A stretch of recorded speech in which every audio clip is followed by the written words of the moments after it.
আব্দুল্লাহ বিন যায়েদ বিন আব্দে রাব্বিহি সাহাবী খেজুরের বাগানে কাজ করতেছেন। কে যেন মদিনার পথ দিয়ে বলে যায়, রাসূল নাই, চলে গেছে। সরওয়ারে দু আলম নবীর ওফাত হয়ে গেছে রে।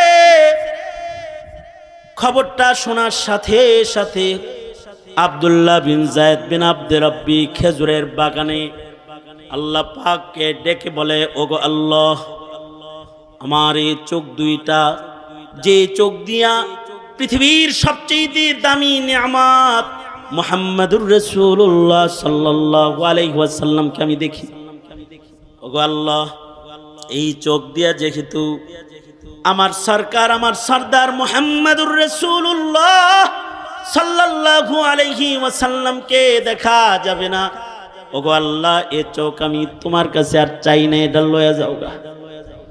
যে চোখ দিয়া রাসূল দেখা যাবে না, এই চোখ দিয়া দুনিয়ার আর কোনো নাজ নিয়ামত দেখতে